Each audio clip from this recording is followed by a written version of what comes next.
Hi, and welcome to my YouTube channel. My name is Ryan, and today we're going to talk about how to prepare for your new term. Table of contents. Reorganize. Plan ahead. Take a break. Get motivated. And what my term looks like. So reorganize.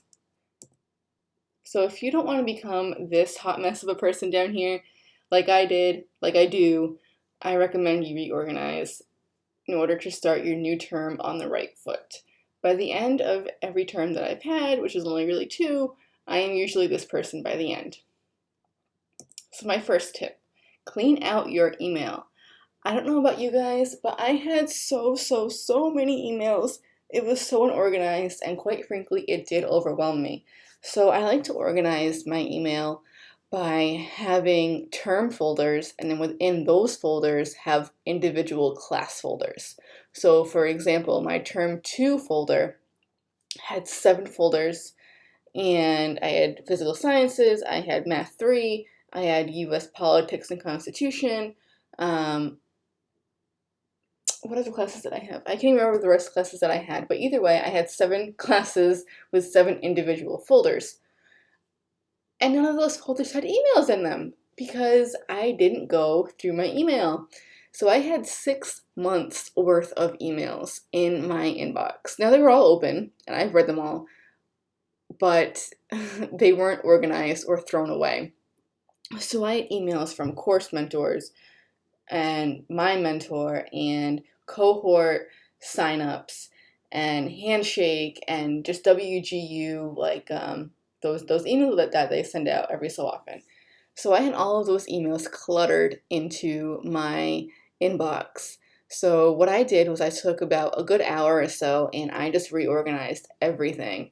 Then I went ahead and I created a term 3 folder with the 6 individual class folders within that large term 3 folder. So I am good to go for the start of my term where my email is concerned. Tip number 2, clean out your binder and your notes. So again, along with the email, my binder that I have my written paper notes on was a disaster area. So I recommend cleaning out your binder and your notes because if you don't, it can be overwhelming to see those scattered papers everywhere. So what I like to do is, on occasion, I will print out any documentations. So for example, Math 3, they had documents that I could print out for each unit, and I did. And I 3-hole punched them, and I put them in my binder. I worked at them, I wrote all over them, they were a mess. And I kept them in there when I finished the class. So my next class started, and I printed out papers for that class, and so on and so forth. So I had like 6 classes worth of papers in one 1-inch binder, along with loose leaf notebook paper. And that paper was a mess too. Like I had notes taken on like half a page, like little reminders on pages, and pages ripped so that I could have them somewhere else, and it was nuts. So what I did was I cleared out that whole binder and I went and threw 90% of my stuff out of that binder. The only thing that I kept was the clean, unused, lined paper.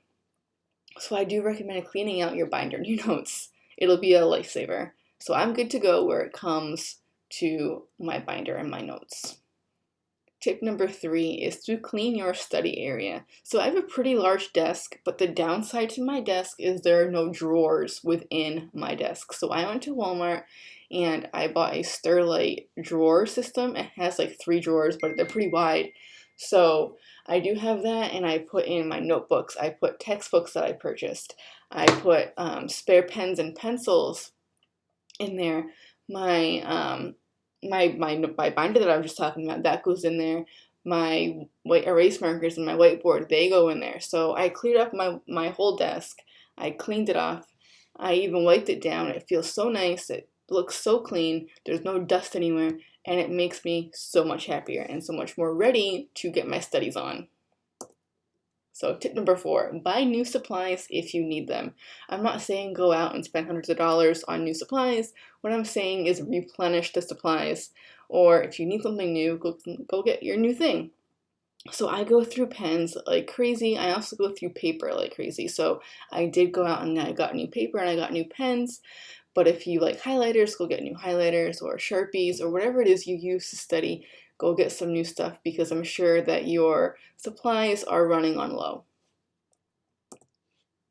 Tip number 4, update and maintain your calendar. This is super important because at the start of your new term, you have more appointments coming up. You have to talk to your mentor, you might talk to some new CIs, you're going to have different things coming up. So you want to make sure you update and then maintain your calendar. Maintaining is the hard part here. I know, trust me. When I went through my calendar, I was like, I don't have anything on my calendar. And then I'm like, well, I do have an appointment this week with my mentor, so I might want to put that in there. And I did. So as long as I maintain it, I'll be good to go. Tip number 6, reorganize your files. So like I said with my binder, I did throw out all of the hard copies of the papers that I used for this last term. However, I do have digital copies on my computer. And like I said, with my email, they are separated into each term, and then each term has folders with individual classes. So it's set up the same way as my email, so that makes it easy for me. But again, I have a lot of files, so all of my files and the papers that I had thrown out are saved onto my computer so that I can easily get them and print them out if I need to. Also, if you have a file cabinet, do the same thing here. Go through your files, throw out things you don't need, and keep things you want to keep just in case. Planning ahead. This is a big one. So I know we can't see into the future, we can't predict any global pandemics, but we want to try to plan ahead as best we can. So tip number 1, plan your courses. Before you even talk to your mentor, have an idea of what classes you will be taking and in what order you want to work on them. Now, sometimes you can't go out of order, but sometimes you can take 1 or 2 classes at the same time, things of that nature. So plan out what you want to do and when you want to do it. Tip number 2, do you have any licensure exams coming up? So I have plenty of exams coming up in this term. So plan for any of your state exams you might need, and also remember that we do have deadlines for demonstration teaching. So you might want to keep an eye out on that, and that also goes line in line with keeping your calendar updated and maintained at all times. Tip number 3, when will you speak with your mentor next? So remember when I asked you to update your calendar, is there any appointment with your mentor to set up your classes? If there isn't, you might want to make that appointment. I don't know how you and your mentor work. However, with me and my mentor, we meet on a bi-weekly schedule, and I make my appointments at the end of the day. Usually on a Tuesday afternoon, I have an appointment around 4 o'clock, and we go over things. So my next appointment with her is actually on July 2nd, which is the day after my term starts, but that's okay. I'm not that worried about it. We will speak with her, and I will get everything set up that I have to get set up. Tip number 4, come up with questions for your mentor. So if you do have any questions about anything, remember to ask your mentor. Write down your questions on a sticky note if you have to, and stick it to the bottom of your computer so that you can remember them. Tip number 5 is your financial aid in place. So this is a big one. If you don't have your financial aid in place, you're going to have a hard time starting your next term. So I recommend checking up on your financial aid every so often. You will likely get emails, but you should still check on the progress in your student portal every so often. And if you have questions, reach out to your mentor and/or financial aid services. Tip number 6, plan for the unexpected.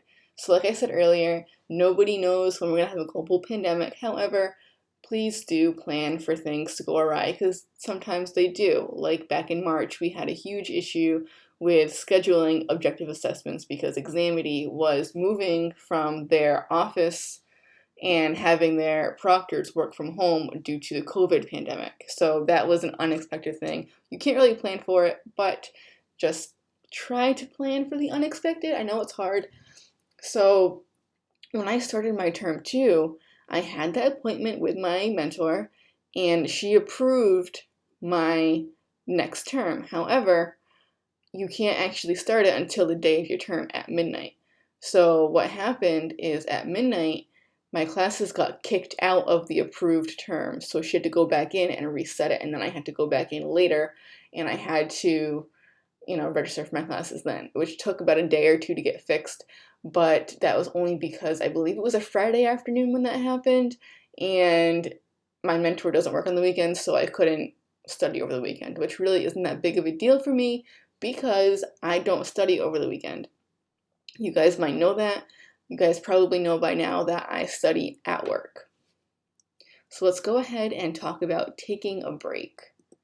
So we talked about this in the last video with my motivation, and I will link that video in the description box, so be on the lookout for that as well. But take a break if you can. So I was lucky enough where I finished my last class on June 9th, and my term doesn't start until July 1st. So I did have a few weeks to take a mental break before I started my new term. If you're unable to do that for whatever reason, I do recommend just taking a day or two just to take a small mental break to help you keep going for your next term. That will help you get and to stay motivated. And I know that can be difficult, but again, that motivation video that I made last week will be in the description box. So get motivated. I know it's hard to get motivated sometimes, but again, the video that I made last week will be in the description box, like I've stated before. And starting a new term should be an exciting time for everybody, so try to get pumped up and ready to tackle your next term. What my term looks like. So my term, like everybody else, I want to be able to pass all my classes quickly, efficiently, and I still want to learn all the material that I can learn. This is what my term looks like. This is a screenshot that I took of my term 3, and as you can see, it starts July 1st and ends December 31st, and I will be taking 18 competency units. So I did this on my own. My mentor still has to approve this, so I can't just go ahead and start anything. I'm also scheduled to do my PCE this fall, but as you can see, it's the last class in my term right now, and there are no dates set because I don't know how I will be able to do PCE with COVID happening, schools reopening. I don't know anything about it, but I will keep you guys posted on that progress as well. During this term, I will also be taking 4 state exams. Yes, you heard that correctly. I will be taking 4 state exams, and my head might want to explode at that point, but that's okay. So I will be taking my basic skills exam in August and my content exam in October. I will also be taking 2 other exams that WGU does not require for graduation, but my state does require at some point. I can still teach without those 2 exams. However, if I want to get my initial license, I have to take those 2 exams, and they're pretty much endorsement exams. So I have 2 exams in August. One is August 15th, and the next is legit the next week. And then I have one in September and then one in October. And like I said, the 2 other exams that my state requires is a pedagogy exam, and it's an English immersion endorsement exam. So those are 2 things I have to do. So WGU will get me a provisional license, which will allow me to teach for 3 years. But in that time, I have to get those 2 other exams done so that I can have my initial license to teach, and we know how all that works. I won't really get into that. But long story short, 4 exams in 1 term, along with all my other classes. So I do have to prepare for this term and get my ducks in a row and make sure that everything goes smoothly so I can study for my content exams and everything else along with WGU's exams. So I want to thank you guys all for watching to the very end of my video, and if you did like this video, please give it a thumbs up, and to get notifications on future videos, please don't forget to subscribe, and I will see you guys in the next video.